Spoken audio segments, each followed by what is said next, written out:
basically have like, you know, a normal, I can assume you're quite massive. You did architecture, but you know, like a normal distribution. Basically, you would think if for a given role, you'd expect like the salaries to be like a normal distribution. You'd have some really well-paid people, some really poor people, are not. But realistically, what it looks like is basically you have like one peak, then another peak, and then another peak. Which is basically you have the companies which try to compare salaries and they pay you according to like the local market, and the ones who are like so that's just like the base of the local market. That's the worst paid. Then there's the people who pay for the best talent locally, and then there's the people who pay for the best. I'm checking my salary against that. And then does your semester end with like an internship? No, I heard like some MBA program ends with an internship so that the bridge, like something like that. There wasn't internship or Some do it in the middle.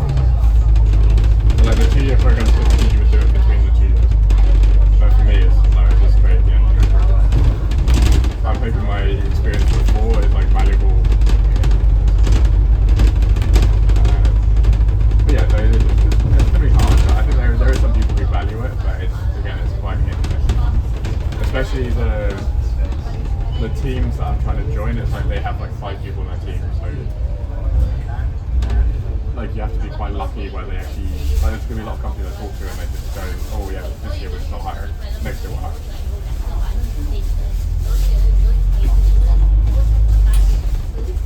Actually, back there when you were studying engineering, what kind of engineering was it? Civil? Electrical. Well, I did a general degree but then specialised in electrical. So I did basically, my master's project was on using AI to forecast energy demand. By building AI for energy consumption. But the master's was like 1 year long. Yeah, so I did 3 years bachelor, 1 year master's. And then I worked for 1 year at the NHS. And then I worked 4 years in consulting. And then I came to do my MBA. Oh, 4 years in consulting. With that level of experience, it shouldn't be that difficult to find. I think back again the salary expectation. Yeah, but people are like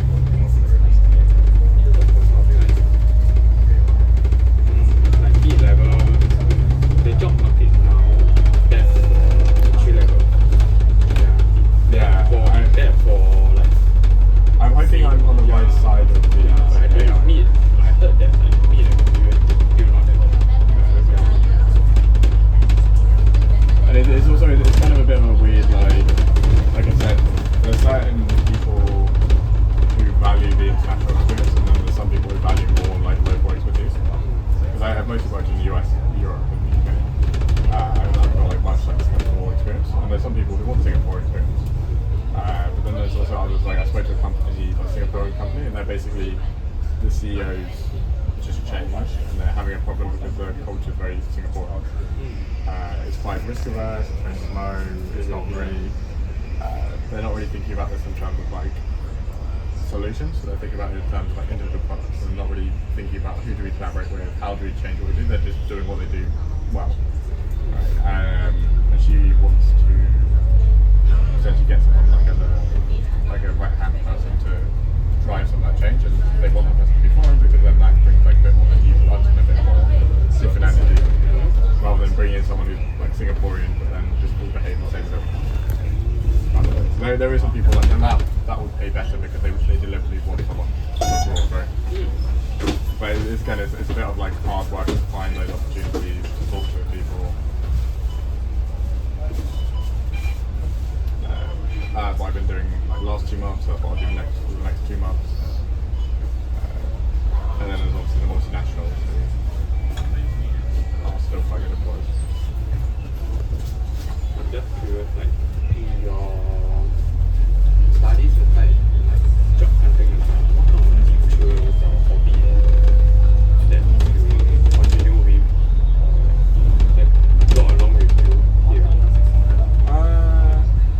That's a good question. I feel like, because I used to cook lots was my hobby. I obviously don't do that in Singapore. I used to do archery in the UK. Archery, like shooting. You have places in Singapore that do Archery. There's a place ranges. I should go. There's one like not too far. There's one near Clementi. What kind of place? Like an industrial area, like an open field? Yeah, I that's why I need to go see it and like work it out. We have two ranges with Google. That I didn't know at all. How do you bring your bowl here? Yeah, that's so much. There's also because it's harder to transport. But for me, it's mostly like gyms where social life. Play some tennis. Oh, you play tennis? I'm learning tennis. So I started learning last year in April. But I think it's a great game. It's good. Like one of those games that can always like infinite game. Yeah. There's always room to improve and every game is different. I want to learn how to play golf. That's what my golf. I love golf. I thought there's a lot of like golf courses around too. Like in JB and Midtown and stuff.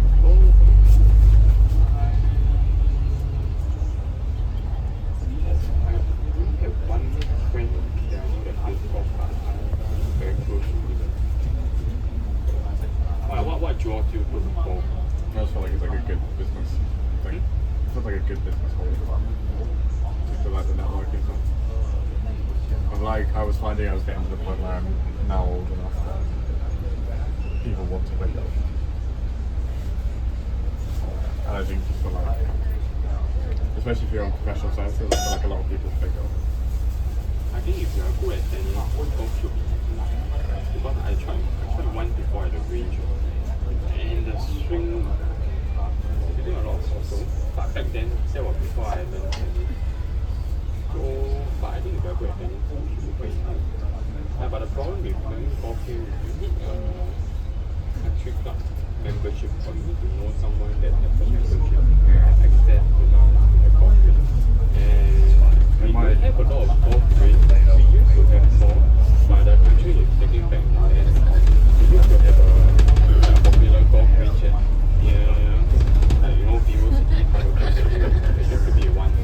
Yeah, but then, and there used to be one along the east here. There used to be one. The government took back this two land to redevelop. Oh, anyway, welcome to the Red Light District. The Red Light District is not in this lane, it's in the other lane. That's what you're saying about Laura. The Loyal is a street, I think. Yeah, I already forgot which ones are the good ones and which ones are the bad ones. The bad ones are not in here. Okay. Yeah, so there's two lanes. So it's like one lane, and then you imagine like parallel to this another lane. So the Red Light District is on the right side of this lane. Yeah. So this place is, these two roads are quite significant because the history of this place is this was one entire square. When after the World War, right, for a while the redeveloped area. And then I mean imagine like all these shop houses but without this road. And then one of the major change to this area was these two straight roads. Because these two straight roads, right, these two straight roads connected the city to the east. So these two channels is like two long parallel straight roads that broke up. And from these two roads, that was how this place became a bit more developed. Yeah, many Singaporeans still have a very bad impression of this place because it's always been associated with the Red Light District. Yeah, Other than the Red Light District, when Jing sent me the thing, she's like, oh, we're going to Keelong. I'm like, oh, why are we going to Keelong? That's weird. Like, another red light. what? Yeah, I don't know. I did ask my friend this question before, why Singapore chose to legalize the sex trade.